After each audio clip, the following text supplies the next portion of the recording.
Well, we Okay, are. all right. We'll have to start behaving now. Um, I'm Dave Gold. Welcome to our Facebook Live group. You can see we have a full house on the screen today. Uh, First of all, our guest, Stephanie Terry, formerly Perry, not Terry. That was an easy transition.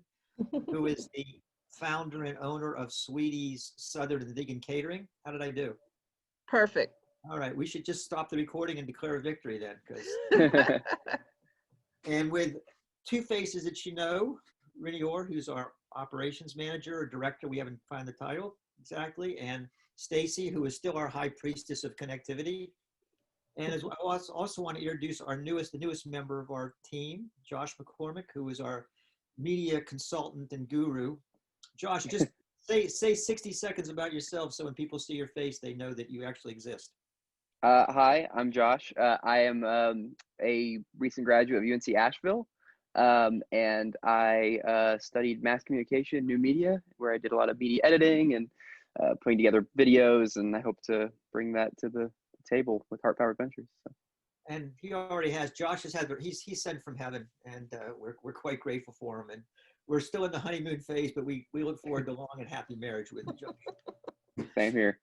All right. So for those of you who might be joining for the first time, we're Heart Powered Ventures. We work with purpose-driven, kind of impact-driven entrepreneurs, often with a higher feeling we have a higher calling, and we work to both kind of stir up and keep us connected to the passion that got us into business, and also to find the best business principles and people who can help us bring that into the world in a very abundant and productive way. So we are always looking for people who manifest that, and we have our prototype here. It's Stephanie, who came to us through Rennie. And Rennie, why don't you introduce Stephanie, and then we can go from there. Certainly. So I have known Stephanie, as I said, I feel like my background with her is like timeless. Like I don't remember when we met, but probably it was around 2012. And she would come into the church where I worked at the time and create these fabulous meals for us for various, programs. And from there, I just was able to witness and watch this beautiful woman create a business, this catering company. And she was rocking it. And it was just such a delight. And it felt like you lived at the kitchen at the church and you were there all the time. And we got to know each other really well. And she's just an amazing woman with amazing spirit. And I love her and her family tremendously. And I'm so happy to introduce Stephanie, to our world here at Heart Powered Ventures, and to revel in your wisdom and your experience of being an entrepreneur. Thank you so much, Rennie. And the feeling is 1,000 times mutual. You being at the church, and especially during all of the ups and downs of starting a business, just a comfort. It was a stabilizing factor, and our relationship, and it became a relationship, like a real, like we love each other, like I love you. And beyond business, I came to rely on you, and I liked feeding you, and so we're sisters. We're here together. That's beautiful. And I can feel, even though one of you's at the top of the screen and one's at the bottom of my screen, I can feel the love. Yeah. So let's start off, Stephanie. Tell us about your business, and then I want to hear a little bit about the story that got you to where you are. So what Sure. So yeah, we're Sweetie's Southern and Vegan Catering. We're a mom and pop. I had the idea before I met my husband, but my husband, Michael Terry, is the chef, and I'm the baker. We're an L3C, so we're, I call it like a hybrid for-profit with nonprofit status type of business, because we have a mission not only of creating like delicious, healthy, Southern vegan food, but we also have a mission of food equity and food justice as a part of our bottom line. We service, we're mainly corporate institutional caterers. So we mainly do nonprofits and companies and lots of school settings where we focus on feeding children. Our philosophy around food is healthy Southern, right? So I grew up, I'm from New York City, but my family since slavery times is from Goldsboro, North Carolina, down east. And so I grew up having Sunday dinners with my mom, my grandmother, my whole life, you know, and at the same time, I know like fried chicken, macaroni and cheese, collard greens, cornbread, and sweet potatoes. It's not so good for your health every day. And that's, you know, determined by some of the health outcomes, you know, that definitely you see in the African American community. So my mother is a dietitian, and my grandmother was a midwife, OBGYN, and her mother, it's actually my grandfather's side. Her name was Sweetie. My great grandmother's name was Sweetie. And her husband had had several heart attacks eating this type of food. And so she began to change how she cooked and started using more fresh vegetables, less meat. My grandmother, being a nurse, she could have been a doctor, but just during that times, Black woman, you know, didn't have that opportunity. She approached food a little bit differently from traditional, but she still cooked, you know. And then my mother became a dietitian, and like, so she drilled in me, like, we must have 2 vegetables every night for dinner. They have to have different colors. We only ate wheat bread. She did not buy Kool-Aid. Like, she limited sugar. But she cooked amazing, and she developed this like fried chicken, because my mom can fry some chicken, but she likes fried it skinless with very little oil. And anyway, so when I started my family, my first husband, we were Muslim, so that's my middle name, Basima. I, you know, we were like more vegetarians, and I started experimenting with making plant-based meats, like vegan meats. One, because it was cheaper, because I was trying to feed a family of 4 at that time, 4 children and my husband, so that's what, 6 of us. And, you know, we didn't make a lot of money. So the very first thing that I remember making was, I love sirloin steak, like this ground steak with the gravy and rice, but I made it with bulgur. And it was so good, and the kids ate it, and they didn't know it wasn't meat. And so way back in the late 80s, early 90s, I began experimenting with making plant-based meat. And that's actually when I came up with the idea of having my own business one day, selling vegan Southern food. It took a while, a divorce and all types of life challenges. I was homeless for a moment in my life for about 2 years, was on welfare, all kinds of life. And, but anyway, when I emerged from that, I found myself in Chapel Hill, and I'll never forget, I made a vegan apple cider donut because I was experimenting with baked goods, and I started, you know, it's a story about how I launched Sweeties, but that's kind of the beginnings. And I was thinking about this call today, and I remembered, I took myself back in time in my mind. And I remember I used to say this all the time. I would say, I'm a writer who's afraid to write, and so I bake. That's how I introduced myself. And I was like, wow, what? Wow. But anyway, and we'll get into that. But yeah, that's kind of how I got started. Yeah. So cooking is your artistic medium? It became my artistic medium. My first artistic medium is writing poetry. And I wrote poetry probably since I could write, since I was like 9, 10. I wrote my first poem and I love reading.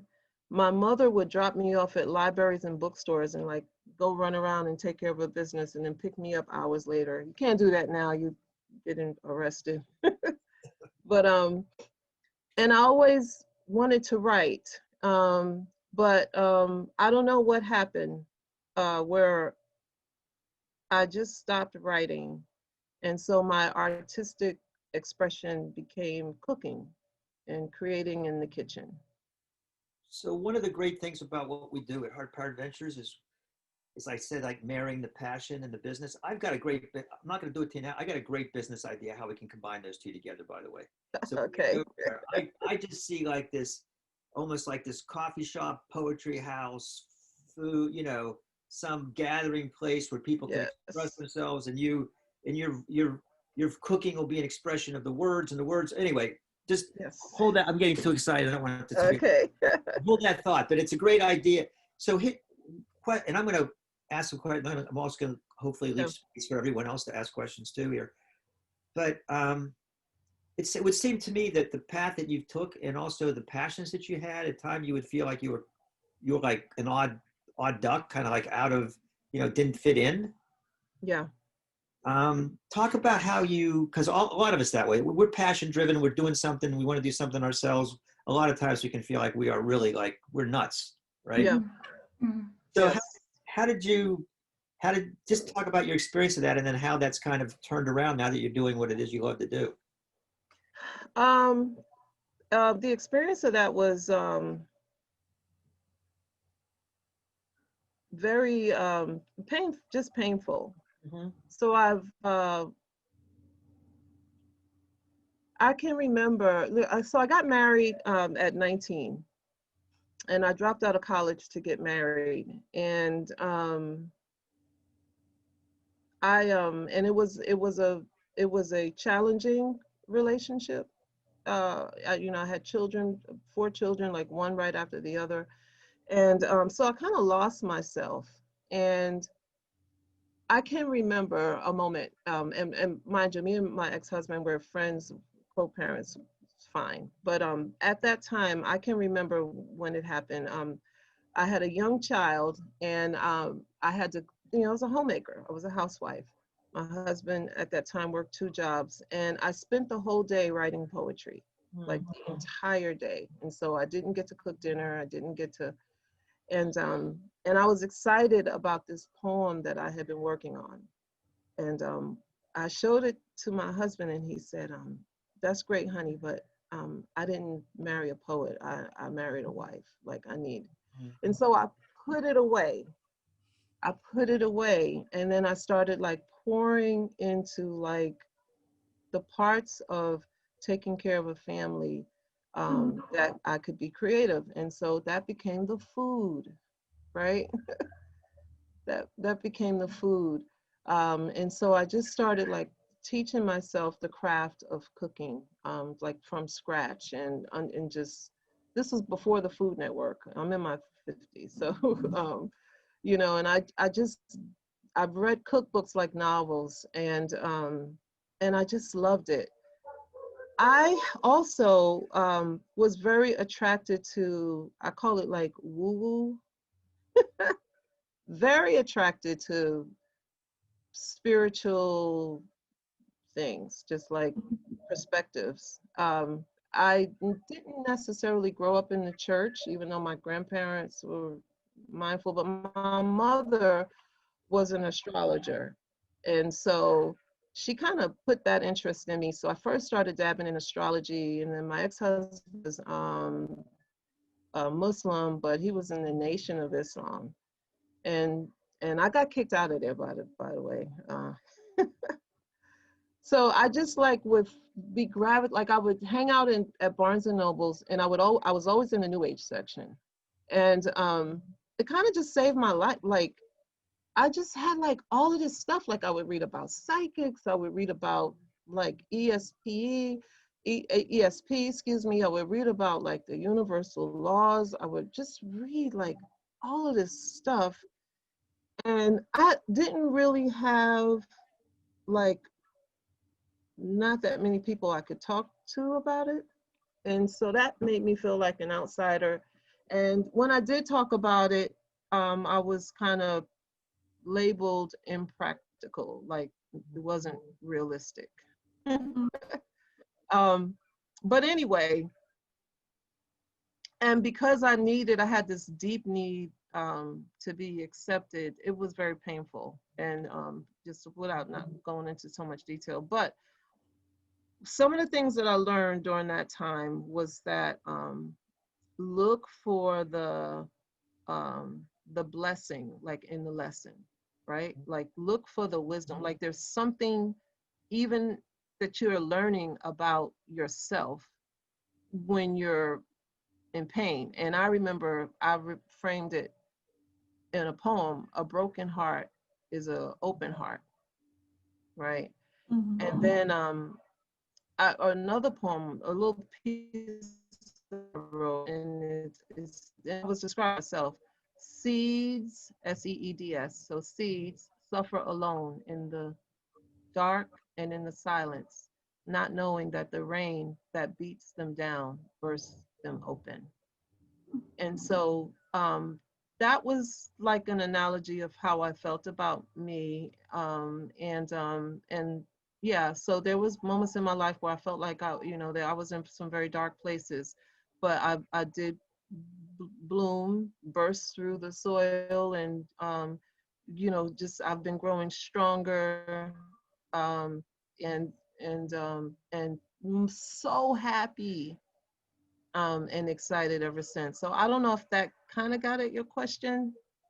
Oh, I don't care what question I asked. Your answer was so elegant and beautiful. And I want to say one more thing, and then I will open it up because I'm sure Stacy especially is like a thoroughbred pony. I'm going to ask you like 1,000. She's ready to jump out it.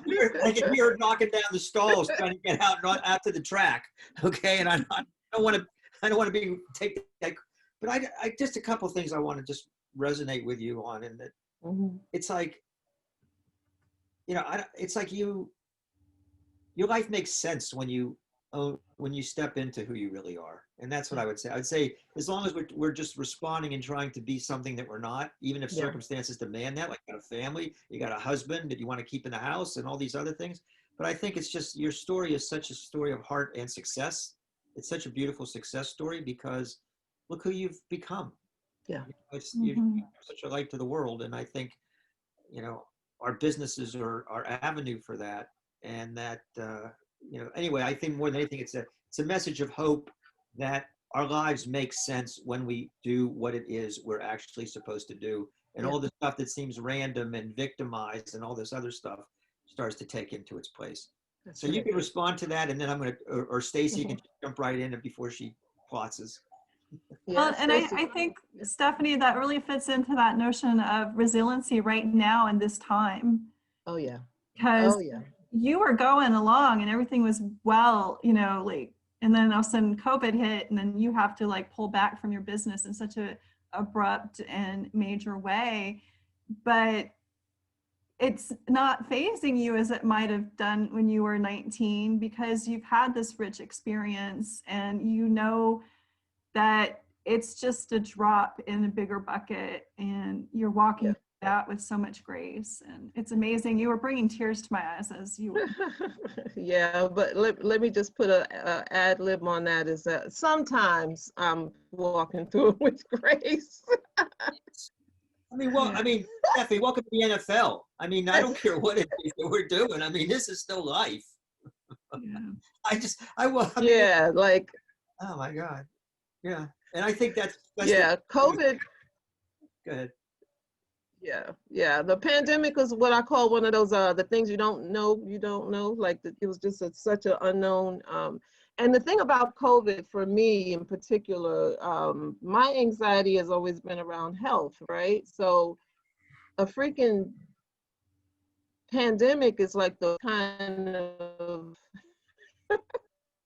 of experience in terms of like for like a hypochondriac. It was like, oh my gosh. And here I was going along thinking like I had it all together. Like I got this thing, figure it out. And I know I got my tools, I know. And then this COVID, and I was like frozen, feeling like I hadn't felt in 20 years. And and then so it made me stop. And at some point, and I was paranoid. Trust me, before they even said it was airborne, I had like 2 different masks. My husband was like, "Oh my gosh," he was looking at me like going crazy. But at some point, I was so overcome with like the fear of the unknown that I just had to just shut everything. Like everything was already shut down, but I mean my brain, and say, wait, what is the truth? And just like get with the truth. And I had to start to live much more deeply from that inner place. Yeah, and you actually had to eat your own cooking, no pun intended, Yeah. in terms of trusting, right? Yep. Because you're all Yep. about trust, and here you are, scared to death of a million things you can't control. You got it. You got it. All right. So everybody's making fun of me, Stephanie, just so you know, because I'm a midwife, I'm passionate about nutrition, I'm vegetarian, and I'm in love with this woman, Audre Lorde. Yes. You're friends with her, aren't you? I know I've read one thing of hers, a piece of her work, or like an essay, but yes. Oh my God. So I'm having to read her for seminary, and I'm so thankful I'm having to read her. And I think you and I have a mutual friend in Fred Joyner, who's our poet laureate for town of Carborough, but he's also a member of our church. And I take care of his kids, and he comes to pick him up, and I'm like, don't get me started. Like, you just got to get in your car and like take your kids home. Like, let's not start talking about Black feminist poetry right now, because the kids will be like crying, and it'll be an hour later. Yes. But one of the things that she talks about a lot that I think you hear you talking about, and Dave, you kind of asked this question in a way, but so Audre Lorde stopped talking when she was 4. Mm-hmm. And it's amazing that she wrote books and that she's a poet and all these things, because she literally lost her voice, like not physically, but she intentionally chose to stop talking when she was 4. Or didn't speak until she was 4. I'm sorry, I said that the wrong way. She didn't speak until she was 4. So this concept of voice, and our true voice, or our authentic voice, or whatever words we want to use without sounding ridiculous. Like, I hear some of that in you, and saying, I was a poet who had to like make food. And I'm a single mom with 3 kids. Like, I get it. Like, I want to do some other things, and I get to read Audre Lorde for grad school, but I have to make chili for dinner tonight, vegetarian chili. Right. And so like, right. I think it'd be interesting. I'd love to hear a little bit of your unpacking of like what it meant for your voice to be poetry, and then what your voice needed to be for like your family or your life, and then how that turned into, it sounds like, your profession. Like, do you know what I mean? Like, it's like, okay, you're this poet, you're clearly gifted, like your words speak to me, they speak to all of us, I think. But then you have to do this other thing, which is caretaking of our families. But then like somehow did that change your voice? Is that part of your authentic voice? Like, how do we go about like your journey, in finding, I don't know if it was a finding or if it was a compromise, or maybe both, but I would love to hear some of your words about that. Sure. For me, it was, so my voice, I've always had like a gift. So I have a gift with communication. Like, that's one of my gifts. But for me, it was less about voice and more about my mind. Like, so maybe my mind, actually remembering, like reconnecting to my true self consciously. Consciously was w- because I, at some point in like doing life, I had lost me, right? Even though I had like these roles, I had lost sight of me. But then when I started to remember, like I had to remember, like, oh yeah, you're like really smart. Like I can remember being in school and not wanting to know if I wanted to be a doctor or an archaeologist. What was it, a doctor, an archaeologist, or a journalist? Like that was, I was serious about that. And then I was a mechanical engineer major, right? I forgot all that, like at just going through life. And so I had to, and then when I started waking up, um, and becoming, I do like a lot of community organizing and learning about race equity and learning that like it was a race, this whole idea is just like a construct, right? It's not even, it's a lie biologically. So then I was like, okay, wait a minute. So I'm trying to like remember my mind, but then I realized that like even this mind that I'm trying to remember has been programmed. So like, who am I truly? Like, who am I truly? Like, and then I can remember during this time, well, this is, I'm talking years, where I was like, wait a minute. I've been reading all these spiritual books and, that on energy and love and consciousness and the universe is love. And I was like, I don't feel that. Like, I don't feel like I'm powerful. I don't feel like this love. Like, I didn't feel it.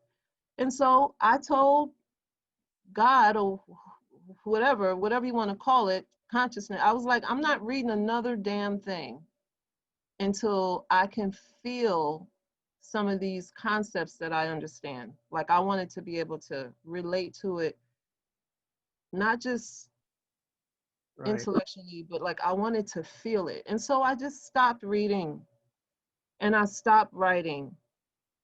And I